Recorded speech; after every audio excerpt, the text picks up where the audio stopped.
Halo semua, salam sejahtera Malaysia. Selamat datang ke channel Fels Lifestyle. Saudara-saudara yang amat dihormati, semua para penonton yang amat saya hormati, tuan-tuan dan puan. Kita sudah mendengar satu ahli parlimen bersatu Perikatan Nasional, Iskandar Zulkarnain, yang menyatakan sokongan terhadap kerajaan perpaduan, pimpinan Datuk Seri Anwar Ibrahim tanpa meninggalkan parti bersatu. Menjadikan sokongan di dalam parlimen 2/3 untuk Datuk Seri Anwar Ibrahim. Nah, penyebab kepada sokongan Iskandar Zulkarnain terhadap kerajaan perpaduan adalah disebabkan keadaan ataupun keadaan pengundi-pengundi bagi kawasan yang dijaga oleh ahli parlimen Kuala Kangsar tersebut. Nah, yang mengejutkan saudara-saudara, seperti apa yang saya pernah kata sebelum ini menjadi satu pembuka kepada ahli-ahli parlimen pembangkang yang lain untuk mengikut keputusan yang sama. Buktinya, satu lagi ahli parlimen dari Bersatu Perikatan Nasional juga sudah menyatakan sokongan, menjadikan 2 MP Bersatu, MP Perikatan Nasional, menyatakan sokongan terhadap pimpinan kerajaan perpaduan. Nah, apa yang berlaku selepas itu? Sudah pasti ini satu beban ataupun satu lagi perkara yang penting yang harus difikirkan oleh pengerusi Perikatan Nasional merangkap Presiden Bersatu Tan Sri Muhyiddin Yassin. Satu artikel dari Harapan Daily dikongsi oleh Syabuddin Husin juga. Isu peruntukan bukanlah cerita dongeng. Muhyiddin, tunggu apa lagi? Di dalam artikel ini, satu perkongsian yang pasti mengejutkan kepimpinan Perikatan Nasional.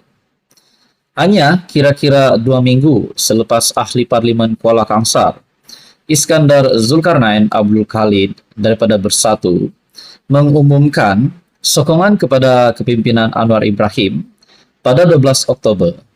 Kini seorang lagi wakil rakyat parti itu berbuat demikian. Ahli parlimen Labuan, Suhaili Abdul Rahman, adalah ahli parlimen kedua daripada Bersatu dan PN yang mengumumkan pendirian menyokong Anwar. Tidak jauh berbeza dengan Iskandar Zulkarnain yang memberi alasan perlukan peruntukan dan kesukaran dalam memberi khidmat kepada rakyat di kawasannya sebagai alasan mengalih sokongan kepada Anwar. Suhaili pula membangkitkan rintihan berterusan daripada pengundi dan keperluan mendesak untuk membantu mereka sebagai asas keputusan yang diambil. Tambahan lagi, menurut Suhaili, rakyat Labuan sudah lama merintih akibat berdepan kos sara hidup tinggi, selain masalah bekalan air dan elektrik sejak hampir 15 tahun lalu tanpa sebarang penyelesaian. Begitupun sama seperti Iskandar Zulkarnain, Suhaili juga mengumumkan beliau akan tetap taat dan setia kepada Bersatu selain ingin terus kekal menjadi ahli parti tersebut. Nah, mungkin ada di antara kita semua yang akan berfikir, akan membuat pandangan spekulasi. Adakah kedua-dua ahli parlimen dari Bersatu Perikatan Nasional yang menyatakan sokongan terhadap kerajaan perpaduan ini bakal dikenakan tindakan sehingga mereka mungkin boleh dipecat? Nah, semua itu mungkin kita nantikan apa yang akan berlaku. Dalam artikel ini juga, dalam tulisan tersebut berdasarkan maklumat, didapati isu peruntukan bukanlah cerita dongeng, dan ia benar-benar merupakan hambatan yang meresahkan bagi ahli-ahli parlimen blok pembangkang ketika ini. Dengan itu dinyatakan, jika PN terus keras hati dan degil untuk datang berbicara dengan kerajaan, saya dengan jelas menyebut bahwa ada beberapa ahli parlimen lain lagi akan mengambil langkah sama seperti Iskandar Zulkarnain. Jika saya pun boleh dapat maklumat berkenaan, mustahil pimpinan Bersatu dan PN tidak mengetahuinya. Begitu saudara-saudara tonton puan di dalam ulasan ini lagi, berikutan PN sehingga kini masih lagi keberatan, degil dan keras hati untuk datang berbincang dengan kerajaan bagi membincangkan soal peruntukan yang diperlukan itu. Tindakan 2 MP ini tidak lain adalah salah Muhyiddin selaku pengerus PN dan ketua blok pembangkang. Muhyiddin harus membuang ego dan keras hatinya. Ia kemudiannya disusuli dengan semua ahli parlimen pembangkang akhirnya diberikan peruntukan tahunan bagi kawasan masing-masing. Jika Mahyadin rasa malu, cukup atas kapasitinya sebagai ketua blok pembangkang untuk beliau membuat kenyataan media saja berkenaan dengannya, dan kemudian biarlah Hamzah Zainuddin selaku ketua pembangkang mengadakan perbincangan dengan Fadila Yusuf, timbalan Perdana Menteri yang telah diberi tugas oleh Anwar. Malah Anwar pernah menyebut, hari ini selesai perbincangan dengan Fadila, esok peruntukan akan segera disalurkan. Maka nak tunggu apa lagi?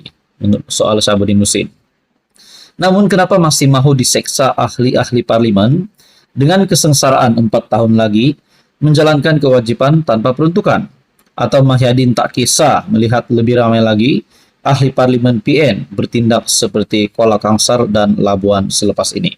Apa komen Anda berkaitan dengan isu ini? Teruskan bersama di dalam channel ini untuk info yang seterusnya. Mohon bantu channel ini dengan menekan butang like, share, dan juga subscribe.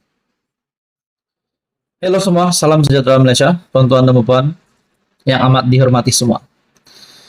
Pada pilihan raya umum ke-15 yang lepas, sudah pasti kita melihat ada pemimpin-pemimpin ataupun calon, pemimpin daripada parti yang tidak dicalonkan ataupun tidak menjadi calon. Akhirnya kita dapat melihat juga ada yang melompat parti, ada yang bertanding atas tiket bebas dan menang dan menyertai parti lain daripada parti yang pernah beliau sertai. Ada yang keluar parti, ada yang lompat parti, dan sebagainya.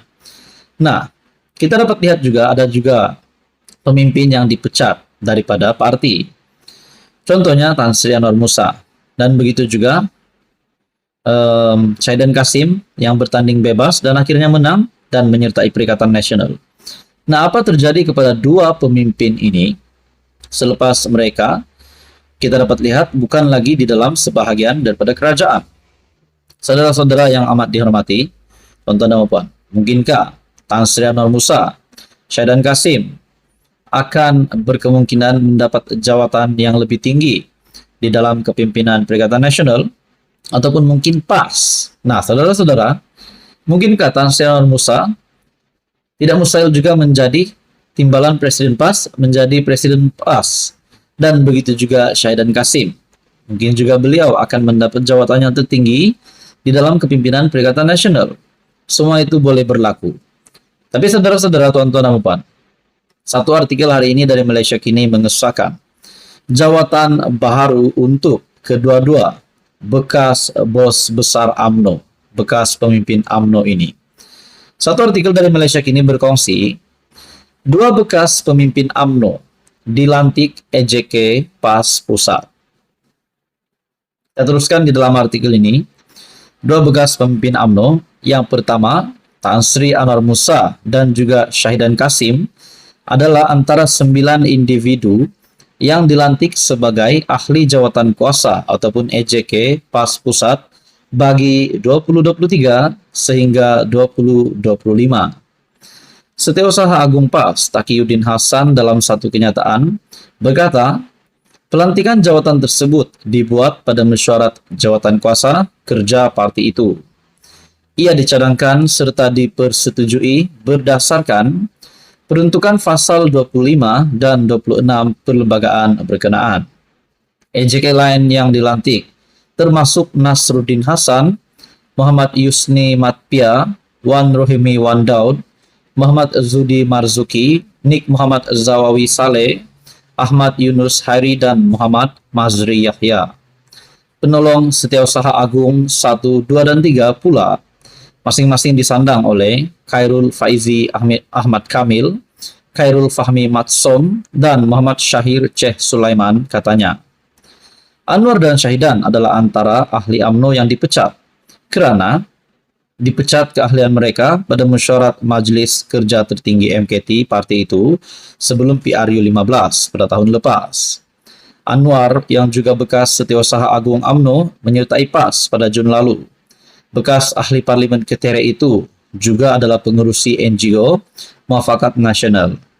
Syaidan pula adalah bekas ahli parlimen Arau dari BN tetapi dipecat daripada UMNO selepas bertanding di kerusi Parlimen pada PR 15 atas tiket PN selepas namanya tidak tersenarai sebagai calon bekas ahli MKT UMNO itu.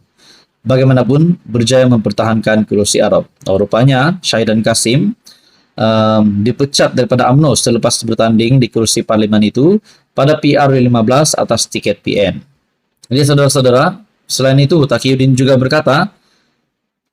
juga menyenaraikan barisan Pesuruhjaya PAS Negeri dan Wilayah Persekutuan dilantik. Saudara-saudara, mungkinkah selepas ini tidak mustahil juga Syahidan Kasim dan Anwar Musa bakal mendapat jawatan yang lebih tinggi lagi di dalam kepimpinan PAS? Apa komen Anda? Teruskan bersama di dalam channel ini untuk info yang seterusnya.